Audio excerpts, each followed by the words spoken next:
Good morning student. अब तक हमने बात की थी पाषाण काल में मध्य पाषाण काल की, जिसमें अपन ने देखा था सूक्ष्म उपकरणों का वो प्रयोग करते थे, जैस्पर और चकमक पत्थरों का उपयोग कर सामग्री के रूप में उपयोग करते थे। उनका सामाजिक जो जीवन था या सभ्यता थी वह कबीला प्रणाली थी। एक स्थान से दूसरे स्थान पर वो लगातार घूमते रह रहे थे। जब तक उनको भोजन एक जगह प्राप्त हो रहा था वहाँ रहते थे, और जैसे ही भोजन की समाप्ति होती थी वहाँ एक स्थान से दूसरे स्थान पर भोजन की तलाश में घूमते रहते थे। इस प्रकार क्षेत्र अधिकार उस समय उनके पास नहीं था, या ऐसे कोई अपन को जानकारी नहीं मिलती, नहीं उन्होंने क्षेत्र अधिकार के बारे में सोचा था। उसके बाद में संक्रमण दौर के साथ साथ में उच्च पूरा पाषाण काल की शुरुआत होती है। विश्व में ये सुस्पष्ट उच्च पूरा पाषाण काल के जो साक्ष्य हमें मिलते हैं वो उपकरणों के आधार पर ही मिलते हैं। पत्थर के जो उपकरण है उसके आधार पर अन्य साक्ष्य हो सकते थे, लेकिन लंबे समय के कारण वो शायद नष्ट हो गए।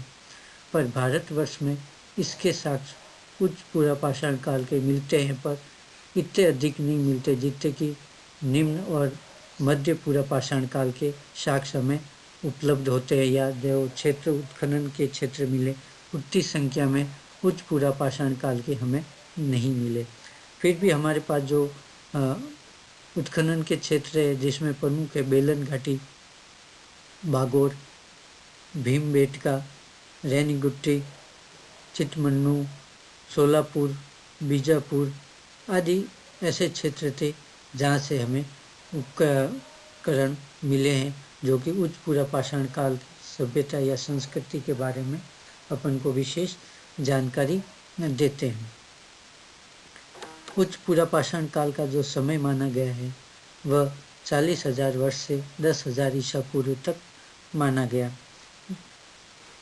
इसमें थोड़ा सा ऊपर नीचे हो सकता है, क्योंकि कोई भी इतिहास में पूर्ण रूप से एक ही निश्चित समय नहीं हो सकता। ये अपने को पढ़ने के हिसाब से या एक संस्कृति को दूसरे से भिन्न करने के लिए अपन एक काल में उसको बांटते हैं। उच्च पूरा पाषाण काल में जो उपकरण सामग्री थी जिसका उपयोग वो करते थे उसमें जैस्पर, अस्थि श्रृंग, इसके अलावा फिल्ट, कार्डजाइट, चकमक और पहले के जो सामग्री थी उनका सबका प्रयोग होता था। इस समय जो उपकरण बनाए गए थे उसमें ब्लेड, अस्थि श्रृंग आदि उपकरण देखने को मिलते हैं। साथ में चॉपर, चॉपिंग, ब्लेड के, खुरचनी के, वेदन के उपकरण भी देखने को मिलते, पर वह अधिक मात्रा में नहीं थे। दूसरे जो इस समय के थे वो अधिक मात्रा में देखने को मिलते। सामग्री की निर्माण विधि पहले की थी, उसके साथ में नवीन भी थी। पहले की ब्लॉक विधि, सीधा प्रहार, नाली अंकरण, दबाव विधि, इसके साथ साथ में उसको दबाव के द्वारा दो पत्थरों के बीच उसको लेकर पैरों के बीच में रख के एक पत्थर पे दूसरे पत्थर से दबाव डाला जाता था या लकड़ी से दबाव डाला जाता था। जो फलक निकलते थे उनका जो तीक्ष्ण होते थे उनका उपयोग किया जाता था। इस प्रकार मानव इस समय के वातावरण के साथ में अपने आप को अनुकूल करने की कोशिश कर रहा था। वातावरण धीरे धीरे शुष्क होता जा रहा था, ऐसे में उसको शिकार करने की आवश्यकता अधिक पड़ रही थी, इसलिए वह नवीन उपकरणों का प्रयोग कर रहा था। साथ में इस समय मानव जीवन शाकाहारी और मांसाहारी दोनों का था। फल फूल का संग्रहण करता था, उनको भी खाता था और शिकार भी लगातार कर रहा था।